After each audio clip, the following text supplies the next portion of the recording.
اپنے اپنے مرحومین کے لیے، بانیان عزا کے مرحومین کے لیے، اور پھر ان مرحومین کے لیے جن کے لیے کوئی فاتحہ پڑھنے والا نہیں، ایک مرتبہ سورہ فاتحہ، 3 مرتبہ سورہ اخلاص۔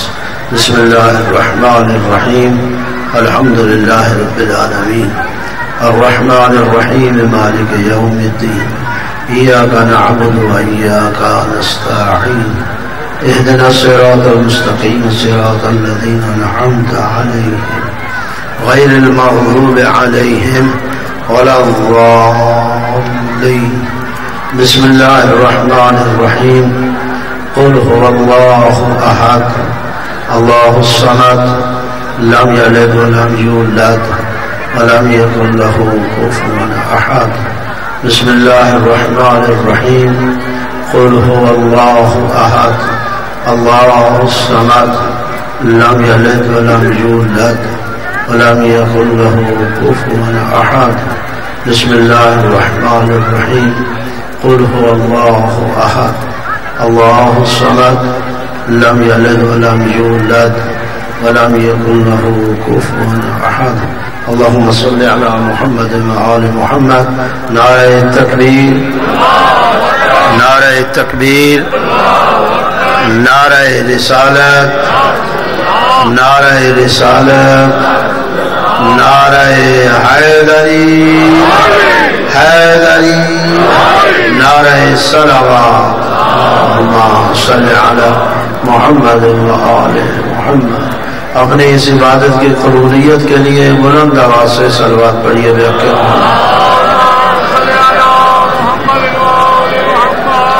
جن احباب مومنین دوستوں نے اس عبادت کا اہتمام، انتظام و انصرام فرمایا ہے، آپ جتنے مومنین بھی ہیں دور یا نزدیک سے تشریف لائے ہیں، سب کی سایہ جمیلہ کی قبولیت کے لیے بھی بلند آواز سے صلوات ہو۔ صلی اللہ محمد۔ اپنے اپنے مرحومین کی مغفرت و بخشش کے لیے، تمام تر مریضوں کی شفا یابی کے لیے، اور اپنی اپنی حاجات کی برآوری کے لیے بھی بلند آواز سے صلوات ہو۔ اللہم صلی علی محمد وآلہ۔ دشمنان اسلام خصوصاً امریکہ اور اسرائیل، یہود اور ہنود کی نابودی و بربادی کے لیے بھی بلند آواز سے صلوات ہو۔ صلی علی محمد وآل محمد۔ علماء اعلام، مراجع اسلام، رہبر معظم، قائد ملت جعفریہ اور امام زمانہ کی صحت و تندرستی، سلامتی، عافیت، آپ کے تعجیل ظہور کے لیے بھی بلند آواز سے صلوات۔ اللہم صلی علی محمد وآل محمد۔ اعوذ باللہ من الشیطان الرجیم، بسم اللہ الرحمن الرحیم، الحمدللہ الحمدللہ رب العالمین، والعاقبۃ للمتقین، وجنت للموحدین المؤمنین المطیعین العارفین الکاملین، والنار للمعاندین المخالفین المخاصمین المنکرین العاصین الحاسدین۔ ثم الصلاة والسلام على انبیائہ والمرسلین، خصوصاً سید الاولین والآخرین، سید العرب والعجم، سیدنا نبینا شفیع ذنوبنا، حبیب قلوبنا، طبیب نفوسنا، ابی القاسم محمد، اللہم صل علی محمد وعلى آل بیتہ الطیبین الطاہرین المعصومین المنتخبین المنتجبین من یومنا ھذا الى یوم الدین وبعد یوم الدین ولعنة الدائمة الأبدية على أعدائهم ملعونين أجمعين من أول يوم العداوة إلى يوم الآخر وبعد يوم الآخر. أما بعد فقد قال الله تعالى في كتابه المجيد وفرقانه الحميد وهو أصدق الصادقين قوله الحق. بسم الله الرحمن الرحيم فألهمها فجورها وتقواها. صلوات پڑھیے بحق محمد وآل محمد. میرے نہایت ہی واجب الاحترام سامعین کرام حاضرین اعظام، خالق کائنات آپ کی ہماری بانیان عزا کی اس صف عزا کو اپنی عبادتوں میں شمار فرمائے، اور اللہ رب العزت اس دور میں جو مشکلات اس قوم، مذہب اور مکتب کے سامنے بالخصوص عزاداری کے حوالے سے جو مشکلات سامنے کھڑی ہیں، اللہ انہیں دور فرمائے. اور آخری دعا اللہ رب العزت سے کہ جہاں ان مجالس کو ہمارے لیے ذریعہ ہدایت قرار دے، وہاں وسیلہ نجات بھی ٹھہرائے.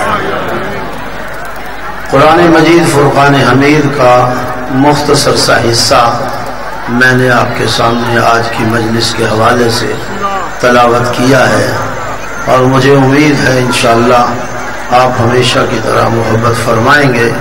توجہ ہے میری طرف. فَأَلْهَمَهَا فُجُورَهَا وَتَقْوَاهَا. اللہ نے یہ بات کئی قسمیں اٹھا کے کہی. وَالشَّمْسِ وَالضُّحَاهَا وَالْقَمَرِ إِذَا تَلَاهَا وَالنَّهَارِ إِذَا جَلَّاهَا وَاللَّيْلِ إِذَا يَغْشَاهَا. بہت سی قسمیں اٹھا کے 11 قسمیں اٹھا کے اللہ رب العزت نے فَأَلْهَمَهَا فُجُورَهَا وَتَقْوَاهَا. ہم نے تمہیں ایک طاقت دی ہے جس سے تم برائی اور اچھائی کو سمجھ سکو. بڑی مہربانی، اللہ آپ کو سلامت رکھے. انسان کی فطرت میں یہ بات ہے کہ وہ اچھائی پسند ہے اور برائی ناپسند ہے. انسان کی نیچر میں محبت فرمائیے گا، ہے نا، ہے فطرت میں کہ انسان فطرتاً طبعاً اچھائی پسند کرتا ہے، برائی کو ناپسند کرتا ہے. اذان ہو جائے.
صلوات پڑھیے بحق محمد وآل محمد.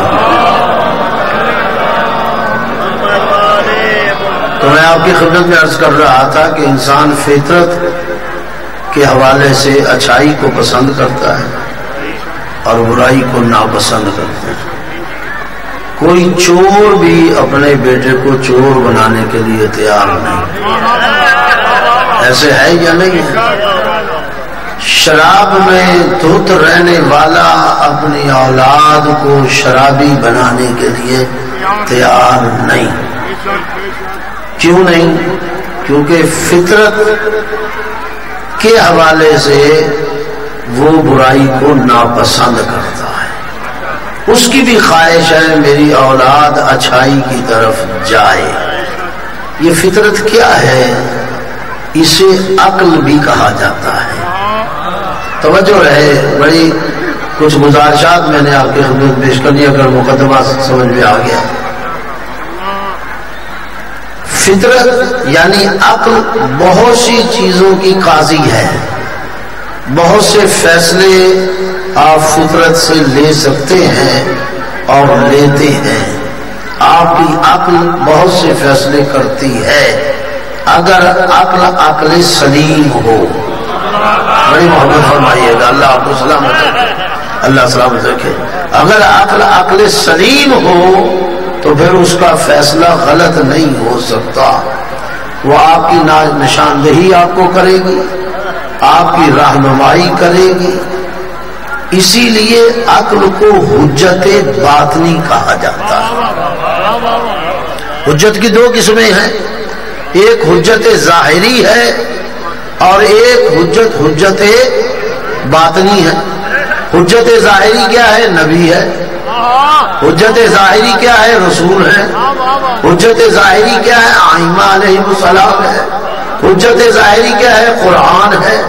حجت ظاہری کیا ہے؟ اسلام ہے۔ اسی لیے انبیاء کو، رسولوں کو، ائمہ کو حجج اللہ کہا جاتا ہے۔ توجہ ہے یا نہیں؟ اللہ کو کیا کہا جاتا ہے؟ حجج اللہ۔ حجت جمع ہے حجت کی۔ چلتے چلتے یہ بھی معنی سن لیجئے کہ یہ حجت کا معنی کیا ہے۔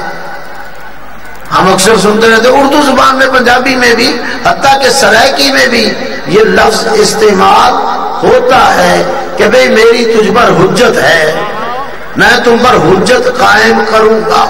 حجت کا معنی ہے دلیل۔ انسان دلیل کے ذریعے مقابل کو زیر کرتا ہے، البتہ دلیل مصاب ہونا چاہیے، دلیل غیر مصاب نہیں، دلیل کے ذریعے زیر کرتا ہے بھئی میں نے تم پر حجت قائم کر دی ہے۔ توجہ ہے یا نہیں؟ انبیاء کو کیوں حجت کہا جاتا ہے؟ رسولوں کو کیوں حجت کہا جاتا ہے؟ ائمہ کو کیوں حجت کہا جاتا ہے؟ اللہ ان کے قرآن کو کیوں حجت کہا جاتا ہے؟ روز قیامت اللہ نبی کو بطور حجت، رسول کو بطور حجت، امام کو بطور حجت، قرآن کو بطور حجت پیش کرے گا۔ کیا میں نے قرآن نہیں بھیجا تھا؟ کیا میں نے نبی نہیں بھیجے؟ کیا میں نے رسول نہیں بھیجے؟ کیا میں نے ائمہ کو نہیں بھیجا؟ اس لیے حجت قائم کرے گا۔ قبر میں بھی حجت قائم، حشر میں بھی حجت قائم، نشر میں بھی حجت قائم۔ یہ حجت ہے، اس لیے حجت اللہ کہا جاتا ہے۔ بھائی توجہ فرمائیے گا، اس لیے حجت اللہ کہا جاتا ہے۔ اور آپ کتنے خوش نصیب ہیں کہ اللہ نے آپ کو ایک نہیں، دو نہیں، 14 حجت دی ہے۔ توجہ ہے یا نہیں؟ 14 حجت، یہ حجج خدا ہیں۔ تو اگر یہ تو بڑی جلدی سے، لیکن میں جو بات عرض کرنا چاہتا ہوں، سمجھانا چاہتا ہوں، یاد رکھیے گا آپ کے پاس 14 حجتیں ہیں، حجج ہیں۔ کل ان 14 کے ذریعے اللہ سوال کرے گا، رسول نہیں آیا تھا، علی نہیں بھیجا تھا، حسن نہیں پہنچا تھا، حسین نے نہیں بتایا تھا۔ بات سمجھ آ رہی یا نہیں آ رہی؟ محبت ہو رہی ہے؟ یہ ایسے نہیں ہے۔ ائمہ کو ماننا آسان نہیں ہے، انبیاء کو تسلیم کرنا آسان نہیں ہے۔ جب آپ تسلیم کر، اللہ حجت قائم کرے گا۔ یہ حجج ظاہری ہیں، پھر مجھے کہنے دیجئے نا یہ کتنا بلند مقام ہے کہ جنہیں اللہ بطور دلیل استعمال کر ان کی عظمت کا اندازہ کیجئے، ان کے مقام کا اندازہ کیجئے کہ رسول بطور دلیل، قرآن بطور دلیل، علی بطور دلیل، حسن بطور دلیل، خود زہرا بطور دلیل۔ تو پھر اگر یہ جملہ آیا تو مجھے حاجی صاحب ایک جملہ کہنے دیجئے کہ جب زہرا حجت اللہ ہے کوئی شک نہیں ہے، تو جب روز قیامت اللہ اس حجت کو قائم کرے گا تو پھر امت مسلمہ کیا جواب دے گی؟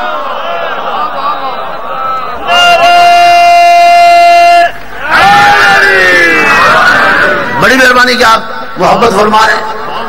حجت میں مانے دلیل، حجت کے ذریعے یہ چیز زیر کیا جاتا ہے مقابل کو، اسی لیے عقل کو بھی حجت کہا جاتا ہے کہ یہ عقل بھی حجت ہے۔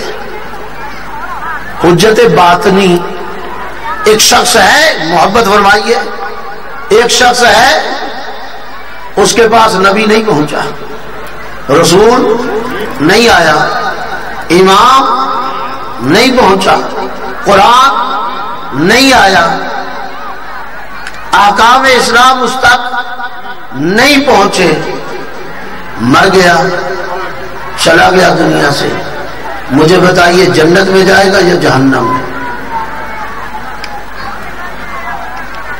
پھر سوال سن لیجیے، ایک انسان ہے ایک ایسے مقام پہ پیدا ہوا اور اسی مقام پہ 10 20 30 40 50 سال 60 سال 70 سال لگا لیجیے جتنے، دنیا سے رخصت ہو گیا، نہیں آیا نبی اس پر پہنچا، نہیں رسول پہنچا، نہیں امام پہنچا، نہیں قرآن پہنچا، مر گیا دنیا سے، بتائیے جنت میں جائے گا یا جہنم میں؟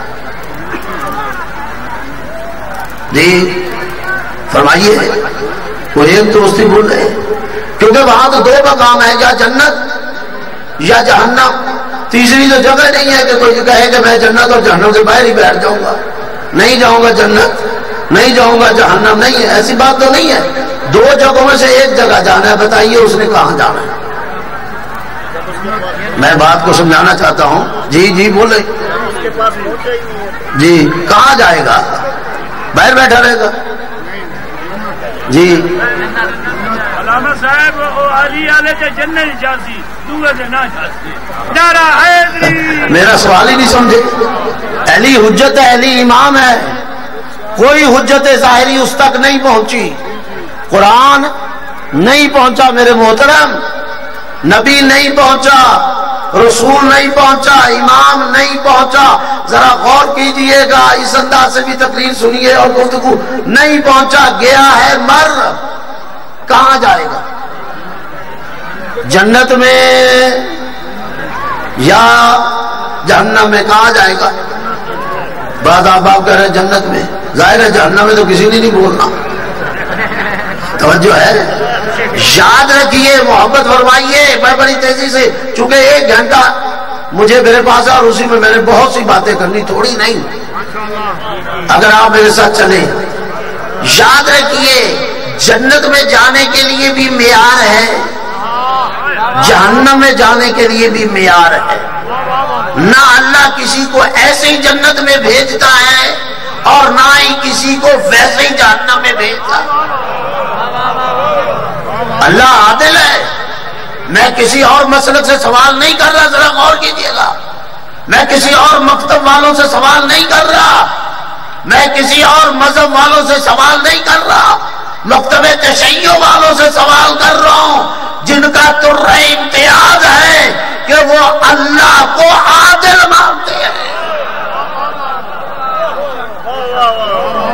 ہم نے تو اپنے بچوں کو بھی، ابھی وہ بولنا نہیں جانتے، ماں یا باپ کہتا ہے بیٹا بیٹی بتا اللہ کتنے ہیں، بچہ 1 انگلی کھڑی کر دیتا ہے، اللہ 1 ہے، پوچھا کتنے، کہا اللہ 1، 5 دن پا کتنے، 5 انگلیاں کھول دیتا ہے، ابھی بول نہیں سکتا، 5، اصول دین کتنے، 5، فروع دین بیٹا کتنے دونوں ہاتھوں کی انگلیاں کھول دے گا، 10 ماں سکھا رہی ہے، باپ بتا رہا ہے، توجہ ہے یا نہیں؟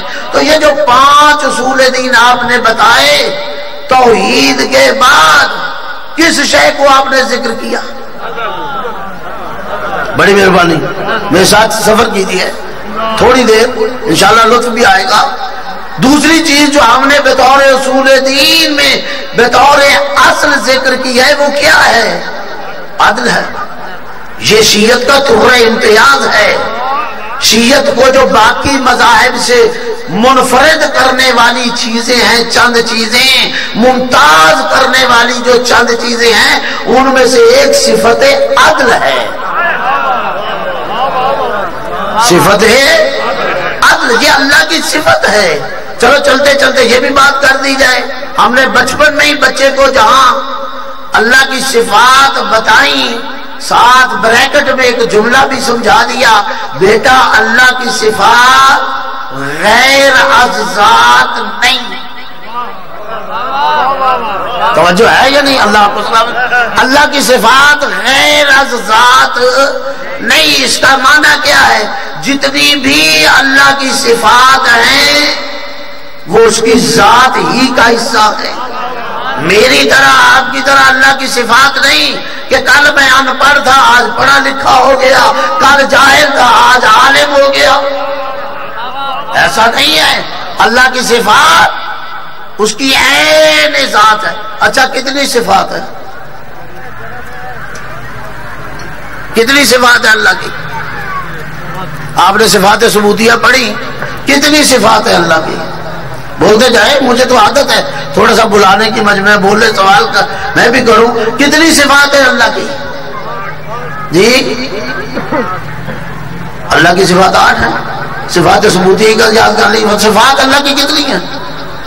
جو یہ مسجدیں بھری پڑی ہیں، قرآن کی جلدیں بھری پڑی ہیں، توجہ کیجئے گا ذرا دیکھیے گا، بھری پڑی ہیں، وہاں صفاتی نام اللہ کے لکھ دیے گئے ہیں۔ مسجدوں میں قرآن کے جلدوں میں اگر آپ غور کریں گے اللہ کے نام، چلو میں اس انداز سے اس طرح سمجھنے آئے، اللہ کے کتنے نام ہیں؟ 99۔ ابھی سب بول پڑے ہیں 99 نام۔ یہ 99 نام میں سے ایک نام اس میں ذاتی ہے، اللہ۔ باقی نام اللہ کے صفاتی ہیں۔ 98 نام وہ نام نہیں ہے، اللہ کی صفتیں ہیں۔ توجہ فرما رہے ہیں نہیں؟ وہ اللہ کی صفات ہے نا۔ تو اب میں آپ سے پوچھتا ہوں، آپ کا اللہ 98 صفات کا ہے؟ اللہ آپ کو سلامت رکھے، نہیں ہے۔ میرا اللہ 98 صفات کا نہیں۔ چلو میں جملہ بدل دیتا ہوں، تشیع کا اللہ 98 صفات کا نہیں۔ ہم بے شرک کا فتویٰ دینے والوں ذرا آ کے تشیع سے پوچھو، تشیع کا اللہ 98 صفات کا نہیں۔ اس لیے کہ اگر 98 صفات کا اللہ کہہ دو گے تو پھر وہ اللہ ہی نہیں ہے۔ اور میں نہیں کہتا، ذرا محبت فرمائے، میں تیزی سے چل رہا ہوں، میں نہیں کہتا، بلکہ میرے مولا نے اللہ کے حوالے سے جو جملہ کہا کائنات کا جملہ ہے، اور تشیع کا عقیدہ سنو توحید کے حوالے سے میرے مولا نے فرمایا میرا اللہ وہ ہے لا حد ولا محدود۔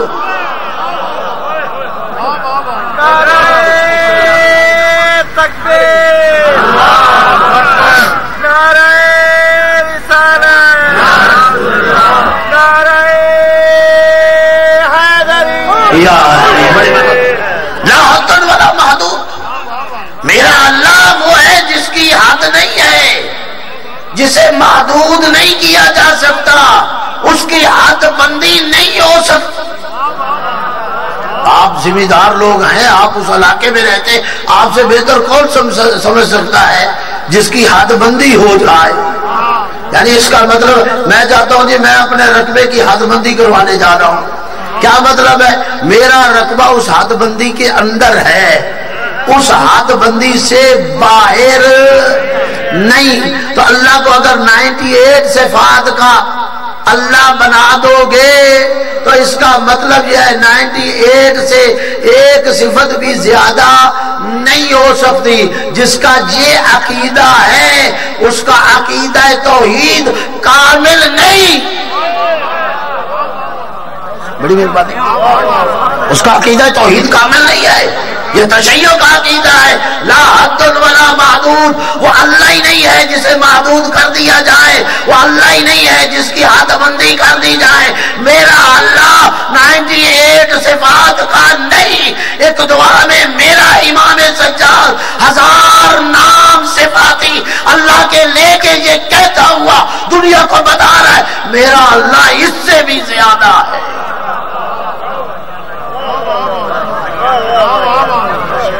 توجہ ہے یا نہیں؟ غور فرمائے.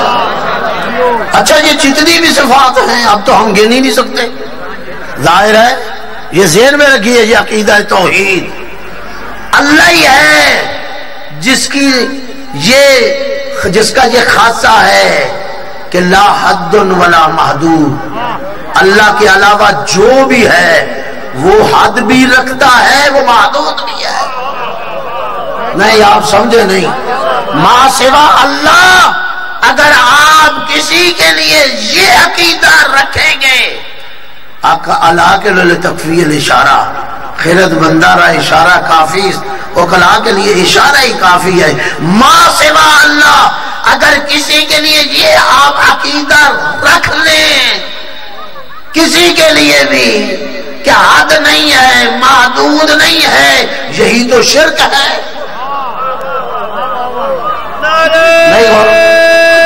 بڑی مہربانی بڑی مہربانی. اللہ آپ کو سلامت رکھے.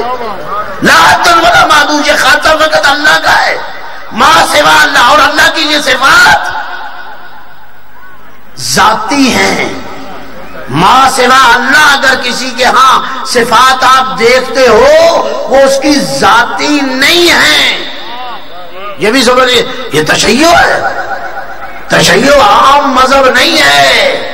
تشیع عام مسلک نہیں ہے. تشیع کی توحید دیکھو تشیع کا عقیدہ نبوت دیکھو تشیع کا عقیدہ رسالت دیکھو. یہ عام مذہب نہیں. حتیٰ کہ اہل بیت علیہ السلام میں واضح کر رہا ہوں بات ڈھکی چھپی بات نہیں کر رہا. آئمہ اہل بیت علیہ السلام بھی اللہ کی صفات کا مظہر ہے. بات سن لیجئے گا. اللہ کو یہ آئمہ اہل بیت علیہ السلام آئمہ جو ہیں یہ اللہ کی صفات کا مظہر ہیں. اللہ کی صفات ان کی صفات نہیں مگر اللہ کی صفات کے مظہر ضرور ہے. نہیں غور فرمایا.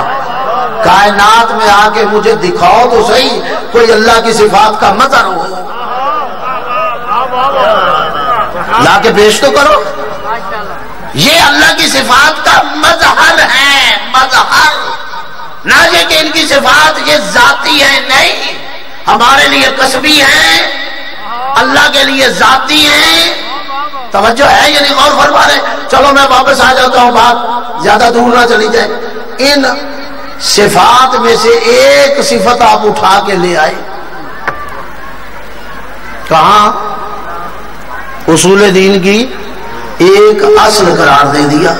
توحید کے بعد عدل. بیٹا پڑھو اصول دین. وہ پڑھتا ہے ہاں بیٹا اول توحید دوسرا عدل تیسری نبوت چوتھی امامت پانچویں قیامت. تو عدل پڑھائی کیا معنی ہے کہ باقی صفات اللہ کی نہیں ہے؟ نہیں ہے. تو پھر کیا وجہ ہے تشیع نے اس صفت کو اٹھا کے اصول دین کی ایک اصل بنایا؟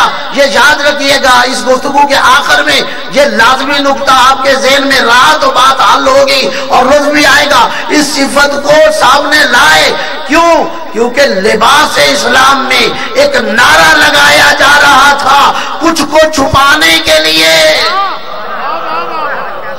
نہیں غور فرما رہے. کچھ شخصیتوں کو، کچھ لوگوں کو چھپانے کے لیے نعرہ لگایا جا رہا تھا، نہیں، خیر ہی و شر ہی من اللہ تعالی، خیر بھی اللہ کی طرف سے، شر بھی اللہ کی طرف سے۔ مکتب تشیع آگے بڑھا، مکتب امامیہ آگے بڑھا، آل محمد کا مذہب آگے بڑھا، اور آگے بڑھ کے رکاوٹ ڈالی کہ نہیں، خیر ہی و شر ہی یہ دونوں چیزیں نہیں ہیں، ایک ہی اللہ کی طرف سے ہے، اور وہ خیر اسی لیے صفت عدل کو توحید کے بعد رکھا۔ توجہ ہے؟ کیوں رکھا؟ کیونکہ خیر ہی و شر ہی کا نعرہ لگ رہا تھا، اور لگ بھی لباس اسلام میں رہا تھا۔ اگر کفر اور شرک کے لباس میں رکھتا تو شاید ہمیں تکلیف نہ ہوتی، یہودی لگاتے تو تکلیف نہ ہوتی، عیسائی لگاتے تو تکلیف نہ ہوتی۔ لگا کون ہے لباس اسلام میں؟ اب ہمارا حق بنتا ہے کہ ہم سوال کریں کہ یہ نعرہ لگایا کیوں؟ ساری زندگی ہم نے تو نہیں جواب دیں، ہمیں بھی تو سوال کرنے کا حق ہے۔ اگر شروع سے لے کے آپ سوال کر رہے ہیں تو ہمیں بھئی سوال کا جواب دو، کیوں نعرہ لگایا؟ اگر شر بھی اللہ کی طرف سے ہے تو جنت سے مانا دار ہے، جہنم کا کیا مطلب؟ شیطان کیوں برا؟ نمرود کیوں برا؟ شداد کا کیا قصور؟ فرعون کی کیا غلطی؟ بے توجہ ہے کہ نہیں؟ پھر حساب کیا، پھر کتاب کیا، پھر جنت کیا، پھر جہنم کیا، پھر میزان کیا، پھر جزا کیا، پھر سزا کیا، پھر تاریکی قبر کیوں، پھر ظلمات قبر کیوں، پھر عقاب قبر کیوں، پھر روشن قبر کیوں، پھر وسعت قبر کیوں، پھر جنت کے باغوں میں سے ایک باغ کیوں، جہنم کی وادیوں میں سے ایک وادی کیوں قبر؟ نہیں غور فرمایا؟ توجہ ہے یا نہیں؟ اگر خیر و شر من اللہ تعالی، خیر بھی اللہ کی طرف سے، شر بھی اللہ کی طرف سے، تو پھر یہ جزا سزا کا عمل بیکار ہے۔ اس لیے تشیع نے اس کے آگے بند باندھا، اور بند سارے امت مسلمہ عدل کی قائل ہے، لیکن جیسے عدل کی قائل تشیع ہے، نہیں غور فرمایا، ویسی نہیں ہے۔ عدل کو لا کے کھڑا کر دیا، نہیں، جنت اور جہنم، جزا اور سزا، اچھا اور برا، عقاب اور عذاب، یہ ساری چیزیں معیار رکھتی ہیں اور عدل کے ساتھ ہیں۔ نہیں غور فرمایا؟ اگر جنت میں کوئی جا رہا ہے تو عدل الہی کی وجہ سے، اگر جہنم میں جا رہا ہے تو عدل، توجہ ہے یا نہیں؟ بات تو کہاں سے کہاں نکلی تھی؟ میں نے سوال اٹھایا تھا جنت میں جائے گا یا جہنم میں جائے گا، بعد آپ نے کہہ دیا جنت میں جائے گا۔ تو میں یہی بتانا چاہتا ہوں، معیار ہے جنت میں جانے کا، معیار ہے جہنم میں جانے کا۔ کوئی اچھا کام کرے گا، نمازیں پڑھے گا، روزے رکھے گا، حج کرے گا، زکات دے گا، خمس نکالے گا، جہاد کرے گا، تولا امر بالمعروف نہی عن المنکر کرے گا تو جنت میں جائے گا۔ کوئی جھوٹ بولے گا، کوئی غیبت کرے گا، کوئی تہمت لگائے گا، کوئی حق کھائے گا، کوئی حق دبائے گا، کوئی شراب پیے گا، کوئی زنا کرے، توجہ ہے یا نہیں؟ تب جہنم میں جائے گا۔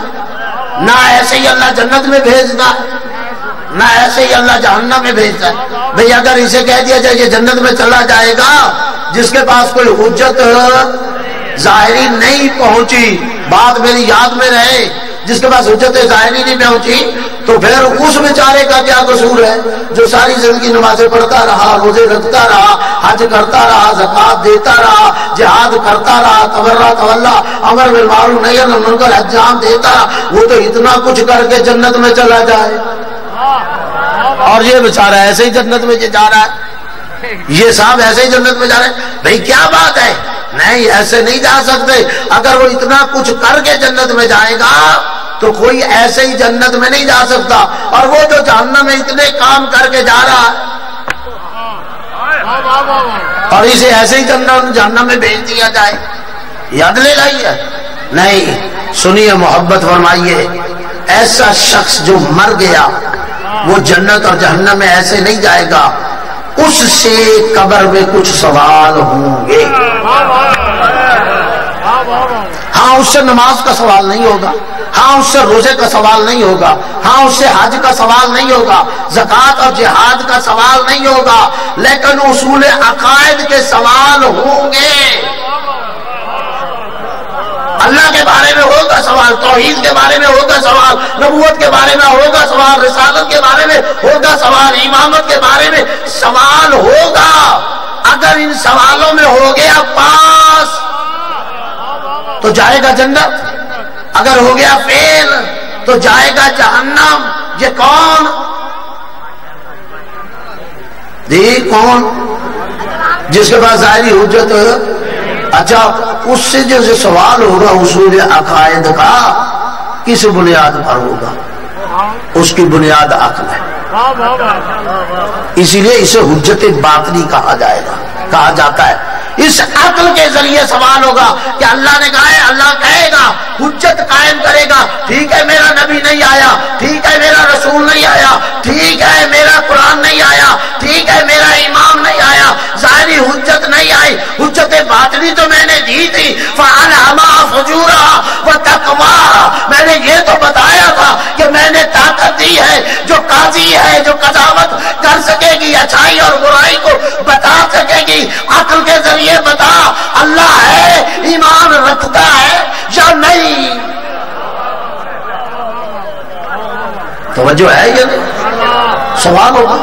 اچھا اگر ایک اور مثال دیتے ہیں، ایک دیوانہ ہے، وہ مر جاتا ہے، اور آپ جانتے دیوانہ مکلف نہیں ہوتا۔ دیوانہ ہوتا ہے مکلف؟ دیوانے پہ کوئی نماز نہیں ہے، دیوانے پہ کوئی روزہ نہیں ہے، کوئی حج زکوٰۃ نہیں ہے، وہ قبر میں اس سے کوئی حج زکوٰۃ کے بارے میں سوال نہیں ہوگا، انہی چیزوں کے بارے میں سوال ہوگا، اور وہ بھی کب؟ جب اس کی دیوانگی اٹھا لی جائے گی، عقل دے دی جائے گی۔ غور فرما رہے ہیں؟ دیوانگی اٹھا لی جائے گی، عقل دے دی جائے گی۔ ہاں باقی چیزوں کا نفروع دین کا سوال نہیں ہوگا، لیکن ان چیزوں کا سوال ہوگا۔ اب اگر کوئی کہتا ہے مجھ سے نماز کا سوال نہ ہو، روزے کا سوال نہ ہو، حج کا سوال نہ ہو، زکوٰۃ کا سوال نہ ہو، تو پھر اسے ڈکلیئر کرنا پڑے گا کہ میں دیوانہ ہوں۔ توجہ ہے یا نہیں؟ اللہ کو غور فرما رہے ہیں یا نہیں فرما رہے ہیں؟ یا تو اپنے آپ کو کرے نا ڈکلیئر کہ میں پاگل ہوں، میں دیوانہ ہوں، پھر ہم کہیں گے نہ تجھ پہ نماز واجب، نہ روزہ واجب، نہ حج واجب، نہ زکوٰۃ واجب۔ گھبرا گئے ہو بھائی؟ ہمیں بڑے لوگ شوق رکھتے ہیں کہ ہمیں نماز کا نہ پوچھا جائے، ہمیں روزے کا نہ کہا جائے، ہمیں زکوٰۃ کا نہ بتایا جائے، ہم سے خمس کے بارے میں بات نہ کی جائے۔ نہیں کرتے، اللہ بھی نہیں کرے گا، لیکن کب؟ اگر دیوانہ نہیں ہے تو، اگر پاگل نہیں ہے تو پھر یاد رکھ نماز کا بھی حساب، روزے کا بھی حساب، حج کا بھی حساب، زکوٰۃ کا بھی ہے۔ گھبرا تو نہیں گئے؟ ذرا مل کر صلوات پڑھیے۔ تو یہ عقل کے ذریعے سوال، یہ حجت باطنی ہے۔ اسی حجت باطنی کے ذریعے یہی وجہ ہے بھائی محبت فرمائیے، میں آگے چل رہا ہوں۔ آپ کے دین کی بنیادیں جو 5 چیزیں ہیں نا، ان سب کی بنیاد ہے عقل۔ نماز میں آپ تقلید کریں گے، روزے میں آپ تقلید کریں گے، حج میں آپ تقلید کریں گے، زکوٰۃ میں آپ تقلید کریں گے، فروع دین میں آپ تقلید کریں گے، لیکن اصول دین میں تقلید حرام، فروع دین میں تقلید واجب۔ اب اصول دین میں نہیں آپ سے پوچھا جائے گا بتا اللہ پر ایمان کیوں رکھتا ہے؟ میرے چاچے نے کہا تھا، میرے بابے نے کہا تھا کہ اللہ ہے، میرے استاد صاحب نے کہا تھا اللہ ہے۔ وہاں استاد صاحب کی بات نہیں آنی، وہاں بابا چاچا کی بات نہیں آنی، وہاں بات جس بنیاد پر ہونی ہے وہ عقل ہے۔ توجہ ہے یا نہیں؟ وہ عقل ہے، عقل کی بنیاد پر آپ سے سوال ہوگا، اور اسی عقل کے ذریعے اصول دین میں تقلید حرام، اس کی بنیاد عقل ہے۔ عقل کے ذریعے ایمان لائیے اللہ پر، عقل کے ذریعے ایمان لائیے اس کی صفات پر، عقل کے ذریعے ایمان لائیے نبوت اور رسالت پر، عقل کے ذریعے ایمان لائیے امامت اور قیامت اور معاد پر، عقل کے ذریعے ایمان لائیے جنت اور جہنم پر۔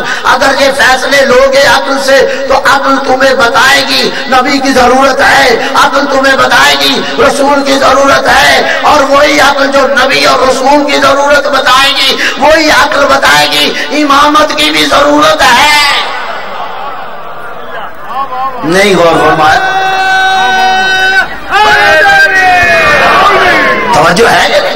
وہ عقل بتائے گی، عقل مجبور کر دے گی کہ 63 سال کے بعد یہ نبی چلا گیا، نبوت تو قائم ہے، رسالت تو قائم ہے، کلمہ تو جاری ہے، قرآن تو چھوڑ کے گیا قیامت تک، شریعت تو چھوڑ کے گیا قیامت تک۔ لیکن یہ جو قرآن چھوڑ کے گیا، شریعت چھوڑ کے گیا، یہ کلمہ اس کا جاری ہے، یہ کیسے جاری رہے گا؟ اس کا کوئی بندوبست کیا ہے کہ نہیں غور فرمایا؟ میں کہاں سے کہاں پہنچ گیا لے کے؟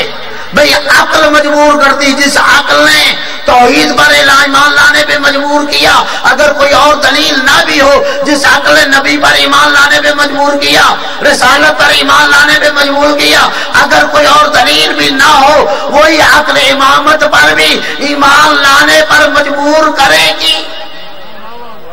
اور کیسے مجبور کرے گی؟ کہ 63 سال گزار کے رسول چلا گیا، کیا رسالت بھی ختم؟ کیا آپ کے جانے کے بعد نبوت بھی ختم؟ اب کوئی اور نیا نبی آئے گا، کوئی اور نیا رسول آئے گا، کوئی نئی شریعت آئے گی، کوئی نیا قرآن آئے گا، کتاب آئے گی؟ نہیں، اسی کتاب نے باقی رہنا ہے، اسی شریعت نے باقی رہنا ہے، اسی کا کلمہ چلنا ہے۔ یہ خاتم النبیین ہے، یہ خاتم المرسلین ہے، تو پھر چلے گی کیسے؟ یہ عقل بتائے کہ نبی ایسے بھی وارث تو نہیں دین کو چھوڑ کے جا رہا، وہ نبی جس کی ایک نماز مسلمان نہ بچا سکے۔ نہیں، میں نے جملہ کہا، آپ پہنچے نہیں۔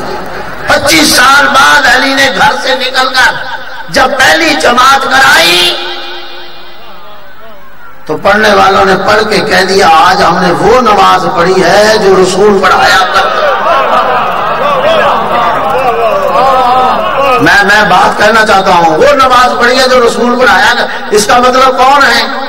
یہ وہ لوگ ہیں جو رسول کے پیچھے نماز پڑھتے رہے ہیں۔ اگر نہیں پڑھے تو کہا کیسے؟ بات سنیے گا، اگر نہیں پڑھے تو کہا کیسے کہ 25 سال بعد وہ نماز پڑھی جو رسول پڑھایا کرتے تھے۔ اس جملے میں ہی بات واضح ہے کہ یہ وہ لوگ ہیں جنہوں نے رسول کے پیچھے، سنیے گا صاحب، جنہوں نے رسول کے پیچھے نمازیں پڑھی، جنہوں نے پڑھی نمازیں، وہ کافر تھے، وہ مشرک تھے، وہ یہودی تھے، وہ سارے مسلمان تھے نا، وہ صحابی تھے جو رسول کے پیچھے نماز پڑھے، مسلمان صحابی تھے۔ تو پھر مجھے کہنے دیجئے یہ تاریخ اسلام کا مسلمہ واقعہ ہے، میں کوئی بناوٹی بات نہیں کر رہا اور ذمہ داری کے ساتھ کر رہا ہوں۔ وہ صحابی تھے نا، صحابی تھے یا کوئی اور؟ تو اگر وہ 25 سال وہ نماز نہ پڑھ سکے، میں بات کہہ گیا، آپ نے توجہ نہیں کی، کوئی اور نہیں جن پہ آج مسلمان بڑا بھروسہ کر رہا ہے اور بڑے نعرے لگا رہا ہے، نہیں غور فرمایا۔ اگر وہ 25 سال میں اپنی نماز نہ بچا سکے، وہ تیرا میرا دین کیسے بچاتے ہیں؟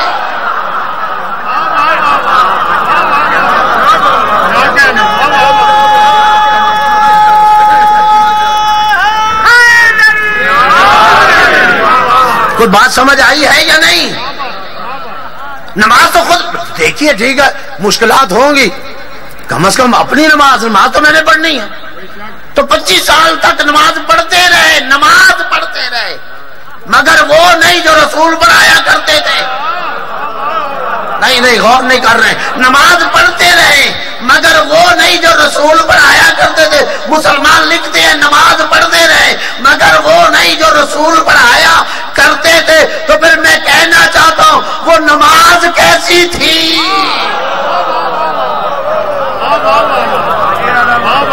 بڑی مہربانی اللہ آپ کو، وہ کون سی نماز تھی، وہ کیسی نماز تھی؟ اسلام محمدی میں تو نماز وہی ہے جو رسول پڑھا کے گیا، نہیں غور فرمایا۔ اب میں ساری باتیں نہیں کر سکتا اور ٹائم بھی اتنا نہیں کہ میں پھیلا دوں بات کو. اسلام محمدی میں وہی نماز ہے جو رسول پڑھا کے گئے ہیں. تو پھر ماننا پڑے گا یہ کوئی اور اسلام تھا جس میں وہ نماز پڑھی جا رہی تھی جو رسول والی نہ تھی.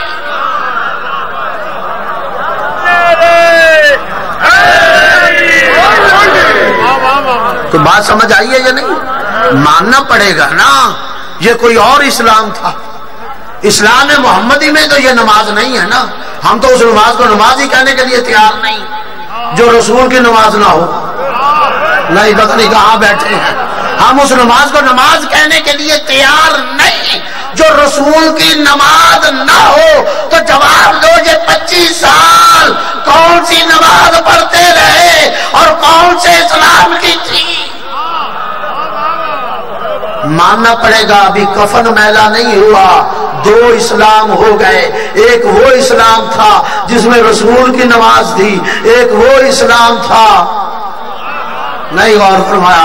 ایک وہ اسلام وقت نہیں ہے میں ساری بکتیا. ایک وہ اسلام تھا جس میں رسول کی نماز نہیں تھی. ظاہر ہے وہ رسول کا اسلام بھی نہیں تھا.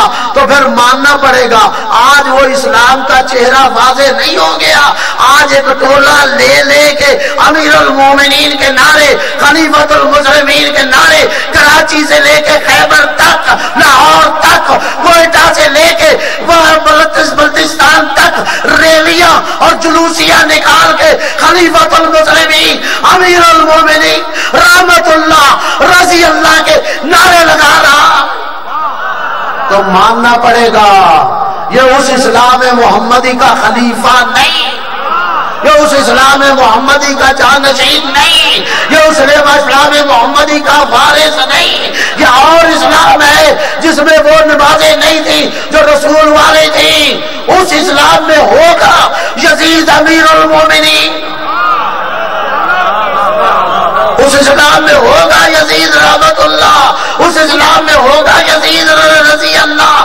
اسلام محمدی میں یزید رحمت اللہ نہیں لعنت اللہ ہے.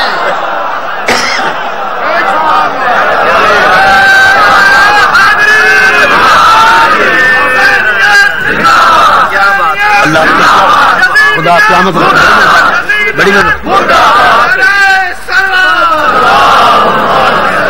مہربانی. کس چیز سے ہمیں ڈرانے لگے ہو؟ کس چیز سے خوف زدہ کرنے لگے ہو؟ یہ کون سے حالات پیدا کر دیے تھے؟ اس قوم کو ڈرا رہے تھے, اس قوم کو خوف زدہ کر رہے تھے. یہ چند معدود ناظمی اور خارجی جو حکمرانوں پر بھی اثر انداز ہو گئے. نہیں غور فرما رہے, حکمرانوں پر بھی اثر انداز ہو گئے. ایک خوف کی وجہ, ایک ڈر, ایک دہشت اور وحشت کا منظر بنا دیا گیا اور ریلیاں اور جلوسیاں نکلنے لگ گئی. یزید رحمت اللہ, یزید رحمت اللہ, ہم سے کیا منوانا چاہتے ہو؟ تشیع کے نزدیک یزید کل بھی لعنت اللہ تھا, آج بھی لعنت اللہ ہے اور قیامت تک لعنت اللہ ہے.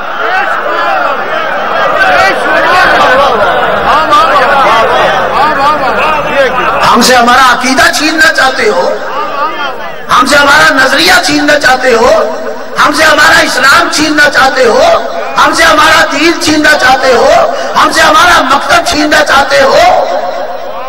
اس مکتب کو ڈرا رہے ہو. یہ تو بنو امیہ سے نہ ڈرا.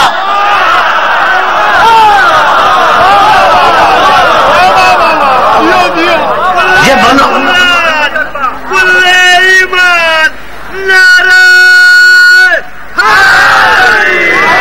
بڑی مہربانی, میں بڑی تیزی سے سفر کر رہا ہوں, میرے بھائی نے بھی پڑھنا ہے اور دوسروں نے بھی آنا ہے. یہ تو بنو امیہ سے نہ ڈرا, یہ بنو عباس سے نہ ڈرا, یہ تیری 14 حکومتوں سے نہ ڈرا. اس دور کی آج کے 52 ملک جمع ہوتے ہیں اس سے نہ ڈرا. آج حکومتڑی سے ڈر جائے گا. غور فرمائے, ہمیں ڈرا رہے ہو, ہمیں خوف زدہ کر رہے ہو اور پھر لگا نہیں تماچا تمہارے منہ پر.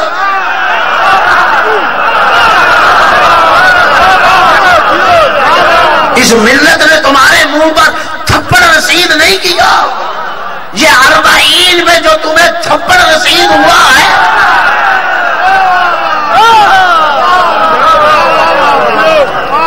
اس قوم نے اپنی زندگی کا ثبوت نہیں دیا، اس نے اپنی حیات کا ثبوت نہیں دیا، تمہاری فورسیں اور تمہاری طاقتیں ناکام ہو گئی، لبیک یا حسین کہنے والوں کو روک نہ سکی۔ تم نے دیکھ لیا کراچی سے لے کے، تم تو اعلان کر کر کے لوگوں کو اکٹھے کرتے تھے اور جلوسیاں نکالتے تھے، آج کوئی اعلان نہیں کیا گیا اور یہ قوم نکلی اور نکل کر بتایا، یاد رکھو عزاداری میں ہماری حیات ہے، عزاداری ہماری زندگی ہے، سن لو عزاداری ہماری عادت نہیں ہے، عزاداری ہماری رسم و رواج نہیں ہے، یہ ہماری حیات ہے، یہ ہماری عبادت ہے، اور ہم اپنی عبادت تیرے ڈر سے چھوڑ دیں، ہم اپنی عبادت تیرے خوف سے چھوڑ دیں، یہ مجلسیں ہوں گی، یہ جلوس نکلیں گے، یہ ماتم ہوں گے، یہ ماتمی نکلیں گے، تو نے تو اب روکنا چاہا، یہ انشاءاللہ 40 ہر سال ہوگا۔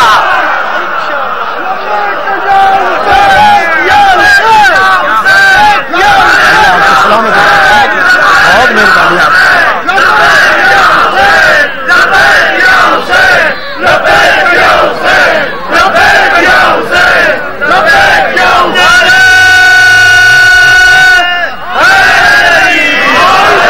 تو نے دیکھا نہیں، ایجنسیاں دیکھ نہیں رہی تھی، نوٹ کرنے والے نوٹ نہیں کر رہے تھے، ادارے دیکھ نہیں رہے تھے، کیا تمہاری آنکھوں پہ کھوپے چڑھے ہوئے تھے؟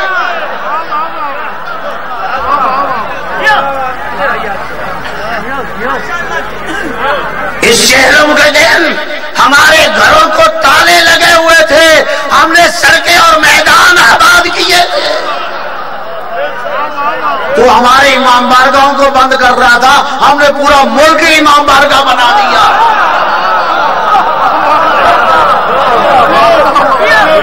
توجہ ہے کہ نہیں؟ ہم نے پورا ملک امام بارگاہ بنا دیا، نہ ہم نے تجھ سے پوچھا کہ ہمارا لائسنس ہے یا نہیں، نہ تجھ سے پوچھا اجازت ہے یا نہیں، ہم نے تمہیں سمجھایا ہے، جب ہم آ گئے نا تو پھر لائسنس نہیں، یہ اجازت نہیں، کر FIR ڈرافٹ 4 شیڈول کے ذریعے بھر جیلیں،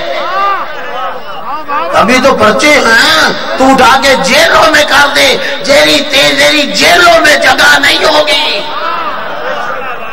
یہ شیعت کو ڈرا رہا ہے ایک برچوں کے ذریعے، اور میں آپ سے کہنا چاہتا ہوں ڈریے نہیں، عدالتوں میں جائیں تاکہ آپ لوگ عدالتوں میں جا کے پتہ چلے اور بتائیں، ان ججوں کو پتہ چلے، ان اداروں کو پتہ چلے کس چیز کا پرچہ ہوا ہے، زنا کا نہیں، شراب کا نہیں۔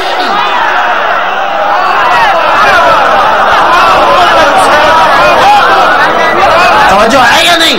چوری کا پرچہ نہیں، ہم نے تو گردنیں کٹوا کر عزاداری کو آگے بڑھایا ہے، ہم نے تو دیواروں میں اپنے خاندانوں اپنے نسلوں کو چنوا کر عزاداری کو بڑھایا ہے، ہم نے تو اپنے اولادوں کو آگ سے زندہ جلوا کر عزاداری کو آگے بڑھایا ہے، تو پرچوں سے جلانے لگا۔ جاؤ عدالتوں میں، جاؤ عدالتوں میں، گھبراتے کیوں؟ میں آپ کو میسج دے رہا ہوں، آپ کو پیغام دے رہا ہوں، ذمہ دار آدمی ہوں، پرچوں سے نہ ڈرا کرو، یہ کوئی چوری کا پرچہ نہیں ہے، یہ کوئی اور پرچہ نہیں ہے، سیدھے پہ سجا کے چلو، اس لیے کہ یہ تم حسین کے لیے نکلے تھے، اس جرم کے لیے پرچہ ہے، اور اس جرم کو ہم اپنا فخر سمجھتے ہیں۔ یہ جرم یاد رکھ، تو ہمیں روکنا چاہتا پرچے سے، یہ جرم تو ہم بار بار کریں گے، جب تک زندہ رہیں گے کرتے رہیں گے، اور ہم نہ رہے، ہمارا وعدہ ہے ہماری نسلیں یہ جرم کرتی رہیں.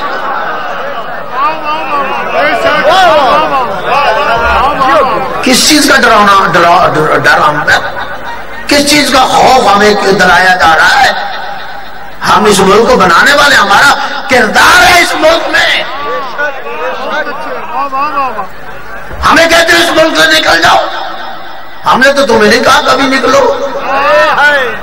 ہم تو کہتے ہیں تم رہو تاکہ تمہارے ذہنوں پہ ہمیشہ چوٹیں لگتی رہیں کہ اس کے بنانے والا قائد اعظم تھا.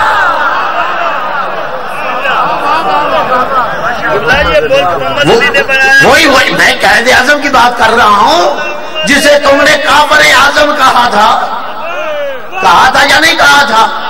جب وہ کراچی آیا تو طے کر لیا تاجروں نے، کیونکہ خاص مکتبہ فکر سے تعلق رکھتے تھے پاکستان بننے سے پہلے، طے کر لیا کہ ہم نے اسے ووٹ نہیں دینا کیونکہ یہ شیعہ ہے اور شیعہ کافر ہے. جب قائد اعظم نے اسپیچ کی، تقریر کی اور ووٹ کی بات کی تو ایک صاحب کھڑے ہو گئے جسے نمائندہ بنایا تھا، ہم تمہیں ووٹ نہیں دیں گے. قائد اعظم نے پوچھا کیوں نہیں دو گے؟ کیونکہ تم شیعہ ہو اور شیعہ کافر ہیں. قائد اعظم سنتے رہے. تھوڑی دیر بعد کہا ٹھیک ہے مجھے ووٹ نہ دینا کیونکہ میں تو کافر ہوں نا، گاندھی کو ووٹ دینا بڑا مومن ہے.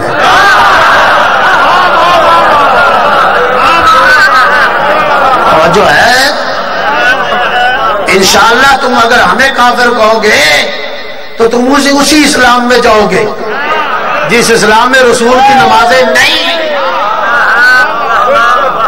آج پاکستان میں دو اسلام نہیں ہو گئے، آج دو ہی خاندان، دو ہی مذہب رہ گئے ہیں، یا حسینی ہے یا یزیدی ہے.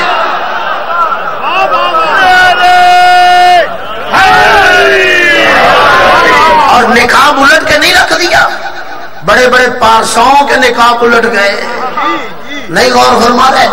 آج توبہ بھی کر رہے ہیں، آج معافیاں بھی مانگ رہے ہیں. ہم سے کیا غلطی ہو گئی کہ ہم سے کیا ہو گیا؟ ہمیں تو پتہ نہیں تھا کہ ہماری بغل میں کھڑا ہو کے یزید کے نعرے لگا رہا تھا تیری بغل ہی ملے گی اور ہماری نہیں.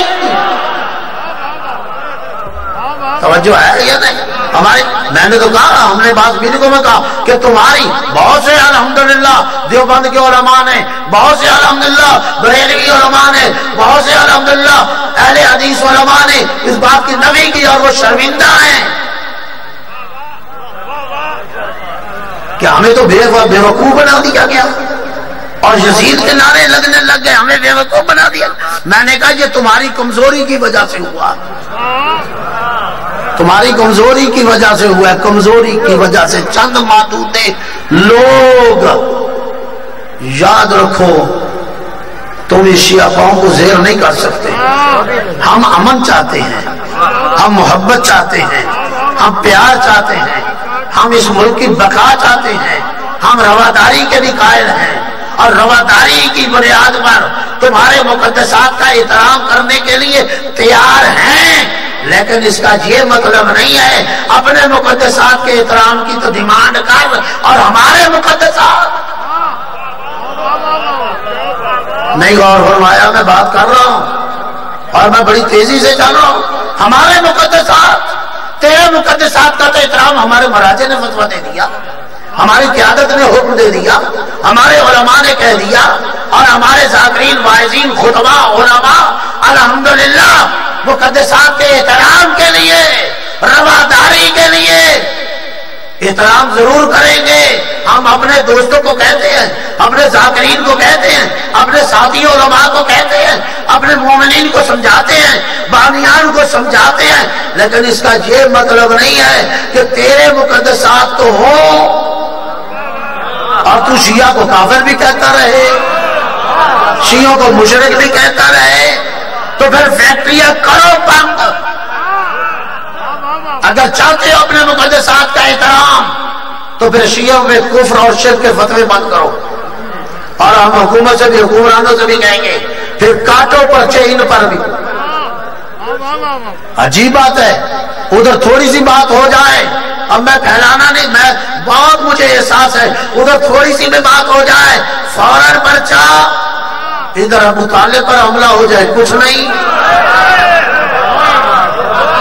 ادھر رسول کے والدین پر حملہ ہو کچھ نہیں، ادھر علی پر حملہ ہو کہا جائے شراب پیتا نہ یا تو باللہ علی شراب پیتے تھے کچھ نہیں، کوئی پرچہ نہیں، شراب میں نماز پڑھاتے تھے کوئی پرچہ نہیں، نماز بھول جاتے تھے کوئی پرچہ نہیں، حسن پر حملہ ہو کوئی پرچہ نہیں، حسین پر حملہ ہو کوئی پرچہ نہیں، رسول کی اکلوتی بیٹی فاطمہ پر حملہ ہو۔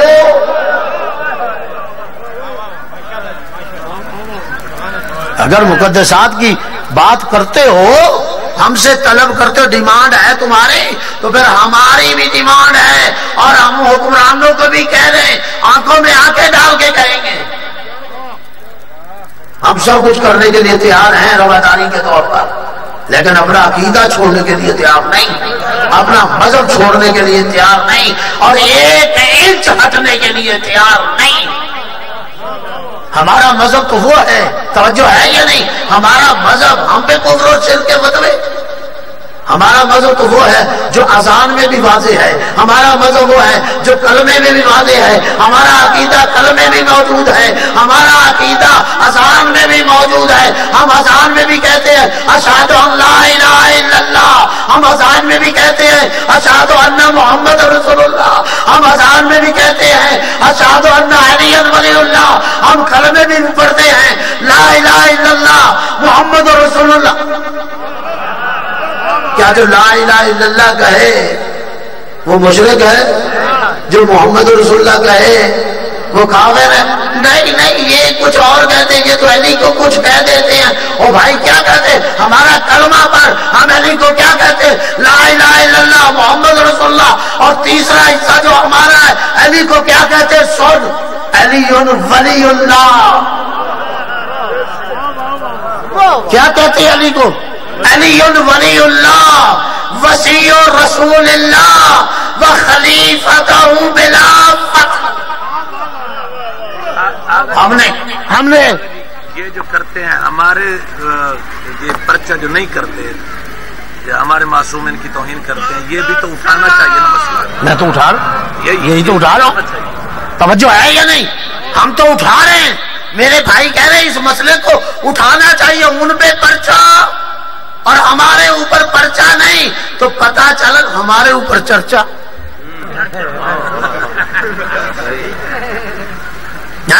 توجہ ہے کہ نہیں بھائی؟ پتہ چلا اگر ان پہ پرچہ نہیں تو اس کا مطلب ہے ہانڈی وال ہونا،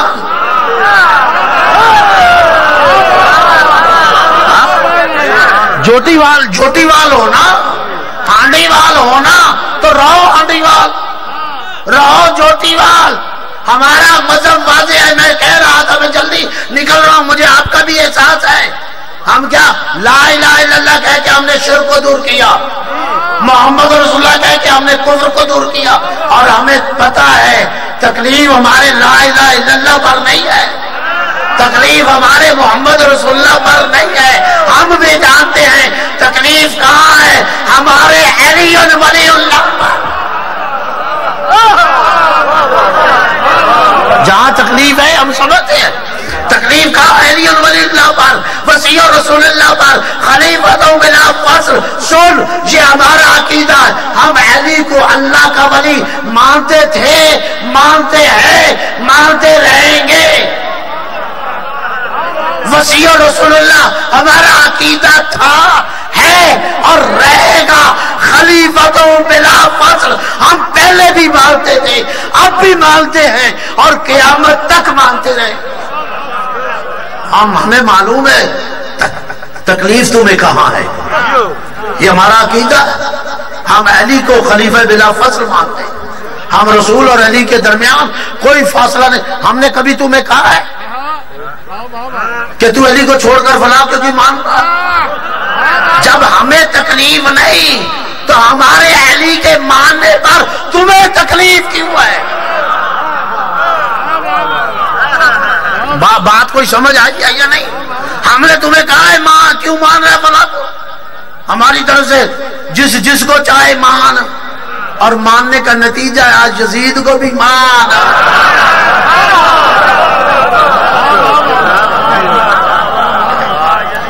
یہ نجاست تیری اتنی سامنے آ گئی، یہ خباثت تیری اتنی سامنے آ گئی، یہ خبث باطنی اتنا آ گیا کہ تو اور یزید کو بھی اب تجھے حق ہے کہ تو کہے میں بھی حسین کو مانتا ہوں. اگر تو حسین کو مانتا ہوتا تو 20 صفر کو تو بھی لبیک یا حسین کہنے نکلتا نا، پتہ چلتا تیرا بھی رسول کے حسین کے ساتھ. نہیں جملہ نہیں سمجھے، ہم پتہ چلتا نا کہ تو بھی نکل کر بتاتا کہ میرا بھی رسول کے حسین کے ساتھ کوئی رشتہ ہے.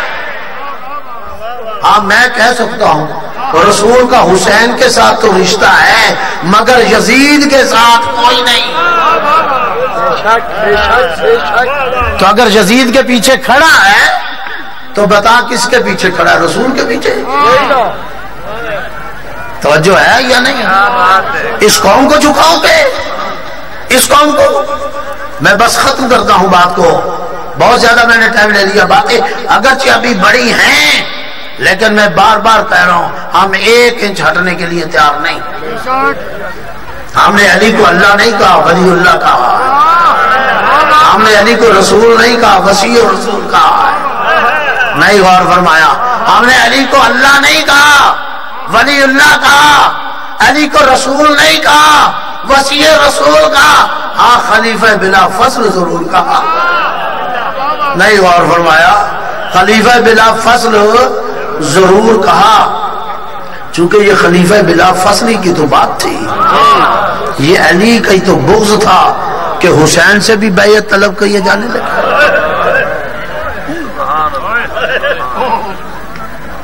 بلایا نا دربار میں. اللہ آپ کی عبادتیں قبول کرے. ابھی میں نے جملہ کہا آپ کا گریہ شروع ہو گیا. بلایا نا دربار میں اور رکھا خط سامنے کہ امیر شام دنیا سے چلا گیا، اس کا بیٹا یزید بیٹھ گیا ہے، یہ بیعت طلب کی جا رہی. پڑھ لیجئے خط. امام نے خط پڑھا. خط پڑھنے کے بعد آنکھیں اٹھائی، ولید کی آنکھوں میں آنکھیں ڈالی. ولید سنیے گا جملہ، ولید اور زمین پہ قدم جما کے کہو ولید انا ابن علی. میں ذمہ داری کے ساتھ کہہ رہا ہوں. خط پڑھنے کے بعد ولید کو مخاطب کر کے کہو ولید انا ابن علی، میں علی کا بیٹا ہوں. یہ جملے جاؤ پڑھو. انا ابن علی، میں علی کا بیٹا ہوں. آپ مثلی جبایا ہوں مثلا، میں علی کا بیٹا ہوں. میرے جیسا اس جیسے کی بیعت کرے گا. مطلب کیا تھا؟ نہ ماضی میں میرے جیسے نے اس جیسے کی بیعت کی، نہ اب حال میں میں اس کی بیعت کر رہا ہوں، اور نہ مستقبل میں قیامت تک میرے جیسا اس جیسے کی بیعت کرے گا. اب مثلی جبایا ہوں مثلا، یہ کہہ کے علی امام حسین واپس مڑے. میں بڑی تیزی سے بس چند منٹ مسائل واپس مڑے. جیسے ہی مڑے نا تو جو مروان بیٹھا تھا اس نے اشارہ کیا ولید کو، ولید اگر اب نکل گیا حسین پہ تیرے ہاتھ میں آنے کا نہیں. قتل کا اشارہ کیا، اب قتل کر دو، گردن کاٹ دو. تمہیں حکم دیا گیا نا اگر بیعت نہ کرے تو گردن کاٹ دینا. تو قتل کا اشارہ کیا. جیسے ہی علماء نے لکھا جیسے اس نے قتل کا اشارہ کیا نا تو حسین غضبناک ہو کے مڑے اور مڑ کے ایک ایسا جملہ کہا نہ تاریخ میں حسین نے اس سے پہلے ایسا جملہ کہا نہ بعد میں کہا. اور وہ جملہ کیا تھا؟ او شبن الزرقا، او زانیہ کے بیٹے. آپ نے بات کو سمجھا نہیں. امام نے کہا وہ زانیہ کے بیٹے، یعنی امام نے طے کر دیا جو امام وقت سے بیعت کرے وہ حلال زادہ نہیں ہو سکتا. امام کے مقابلہ ہے وہ حلال زادہ ہوگا. اور شبن الزرقا اور زانیہ کے بیٹے اشارہ بقتلی، میرے قتل کا اشارہ کرتا ہے، میرے قتل کا اشارہ کرتا ہے. یہ کہہ کے ایک دفعہ امام نے اللہ اکبر کا نعرہ بلند کیا. جیسے ہی تکبیر بلند کی نا تو علماء نے لکھا دربار کا دروازہ ہٹا اور 40 جوان بنی ہاشم کے دندناتے ہوئے اندر داخل ہوئے. کوئی کہہ رہا تھا آقا بتائیے مولا بتائیے کون ہے آپ کے قتل کا اشارہ کر رہا. کوئی کہہ رہا تھا بابا بتائیے کس نے آپ کے قتل کا اشارہ کیا. کوئی کہہ رہا تھا چچا بتائیے. ہمارے ہوتے ہوئے آپ کے قتل کی کوئی بات کرے. علماء نے لکھا جب 40 جوان آگے بڑھے نا تو امام حسین نے آگے بڑھتے ہوئے اکبر اور عباس کے سینوں پہ ہاتھ رکھا. رکو میرے جوانوں, تمہارے ہوتے ہوئے کوئی مجھے قتل کر سکتا ہے؟ عباس, میں نے جملہ کہہ دیا آپ نے سن لیا. عباس تیرے ہوتے ہوئے مجھے کوئی قتل کرے گا؟ کس کو امام کہہ رہے ہیں؟ عباس کو, اکبر کو. عباس تیرے ہوتے ہوئے کون مجھے قتل کر سکتا ہے؟ یہی وجہ تھی جب میں نے یہ جملے پڑھے نا مجھے مدینہ یاد آ گیا. جب قافلہ چلنے لگا تھا نا اور چل پڑا, کسی نے آواز دی عباس. مڑ کے دیکھا کیا بات ہے؟ کہا دیکھو پیچھے کون آ رہا ہے. اب جو مڑ کے دیکھا کیا دیکھتے ہیں کہ ماں چند بیبیوں کے سہارے آہستہ آہستہ قدم اٹھاتے آ رہی اور زبان پہ عباس عباس عباس. گھوڑے سے اترے, دوڑتے ہوئے ماں کے پاس گئے. سنیں گے جو 2 جملے. کہا اماں کیا بات ہے؟ میں تو رخصت ہو کے آ گیا. کہا بیٹا رخصت ہو کے چلے گئے. پھر کیا بات ہے؟ بیٹا میں تجھ سے ایک وعدہ لینے آئی ہوں. اجرکم اللہ. بیٹا میں تم سے ایک وعدہ لینے آئی ہوں, کرو میرے ساتھ وعدہ. اماں کیا وعدہ؟ کہا بیٹا کرو وعدہ, جب تک تو زندہ رہے گا حسین کو کچھ نہیں ہوگا. اجرکم اللہ. بیٹا کرنا وعدہ, جب تک تو زندہ رہے گا حسین کو کچھ نہیں ہوگا. عباس نے ماں سے وعدہ کیا, اماں عباس کا وعدہ ہے, جب تک تیرا عباس رہے گا حسین کو کچھ نہیں ہوگا. یہی وجہ ایک راوی کہتا ہے کہ میں جنت البقیع میں پھر رہا تھا عاشور کے بعد, واقعہ کربلا کے بعد, کہ میں نے دیکھا ایک بی بی ایک قبر پہ بیٹھے داڑے مار مار کے رو رہی تھی. میں نے کہا یہ کون بی بی ہے جو اس طرح گریہ کر رہی؟ دیکھو تو صحیح. گیا, جب قریب پہنچا دیکھا عباس کی ماں جناب ام المؤمنین ایک قبر پہ ہاتھ رکھ کے رو رو کے کہہ رہی بی بی اگر میرا عباس نہ مارا جاتا, میرے عباس کے بازو نہ کٹتے, تیرا حسین نہ مرتا, تیرا حسین ذبح نہ ہوتا. اجرکم اللہ. اللہ آپ کی عبادت کو قبول کرے. بی بی میرے عباس کے بازو نہ کٹتے, تیرا حسین ذبح نہ ہوتا. میں روایت, ایک اور روایت کا جملہ سنا دوں. علماء نے لکھا ہے جب حشر کا میدان ہوگا نا تو بی بی میدان حشر میں آئیں گی. رسول ایک سوال کریں گے, فاطمہ بیٹا ہاں بابا میری امت کی بخشش کے لیے کچھ لائی ہو؟ سنیں گے جملہ, میری امت کی بخشش کے لیے کچھ لائی ہو؟ جب یہ سوال کریں گے نا تو علماء نے لکھا اس وقت بی بی اپنی چادر سے 2 کٹے ہوئے بازو باہر نکال کے کہیں گی بابا میرے عباس کے بازو. اجرکم اللہ, اجرکم اللہ. اللہ آپ کی عبادت قبول کرے. بابا میرے عباس کے بازو تیری امت کی بخشش کے لیے کافی. عباس کوئی معمولی فرد نہیں تھا. حسین کی جوانی کا نام تھا عباس, زینب کے پردے کا نام تھا عباس, سکینہ کی پیاس کا نام تھا عباس. میں نے اپنی طرف سے نہیں کہا. یہی وجہ ہے جب عباس زین سے زمین پہ آئے نا اور گھوڑا آیا نا خالی, تو زینب نے بیبیوں سے کہا بیبیوں جو میں نے وعدہ کیا تھا میں وہ وعدہ واپس لیتی ہوں, میرا عباس مارا گیا. سکینہ کہہ رہی تھی بچوں جو میں نے وعدہ کیا تھا میں اب وعدہ واپس لیتی ہوں, میرا چچا مارا گیا. حسین کے ہاتھ کمر پر آ گئے, الان انکسر زاری, اب میری کمر ٹوٹ گئی. بس عزاداران حسینی روکا, عباس اکبر تمہارے ہوتے ہوئے مجھے کون قتل کرے گا, چلو واپس چلتے ہیں. بس 2 جملے. نکلے دربار سے, جیسے چلے ہیں نا دربار سے علماء نے کہا عباس اور اکبر نے کانوں کان کوئی بات کہی. آخری جملے میرے کانوں کان بات کرنے کے بعد علماء کہتے ہیں ہم بات تو نہیں ہمیں پتا کیا کہی. ہاں ایک منظر سامنے آ گیا کہ حسین کے دائیں طرف عباس ہو گئے, بائیں طرف اکبر ہو گئے. کہتے ہیں اس دن کے بعد عاشور کربلا تک کسی نے حسین کو اکیلے نہیں دیکھا. اجرکم اللہ. اگر دائیں عباس ہے تو بائیں اکبر ہے, اگر بائیں عباس ہے تو دائیں اکبر ہے. علماء نے لکھا عاشور کے دن تک پھر کسی نے حسین کو اکیلے نہیں دیکھا. ہاں ایک وقت آیا جب حسین رخصت آخر کر کے خیمے سے باہر آئے, نظر الی یمیناً و نظر الی شمالاً, ایک دفعہ دائیں دیکھا ایک دفعہ بائیں دیکھا, نہ عباس نظر آیا نہ اکبر نظر آیا. مقتل کی طرف ہاتھ اٹھا کے کہا این این عباس این این اکبر, او میرا عباس کا, او میرا اکبر. انا للہ و انا الیہ راجعون. شکریہ بیٹا.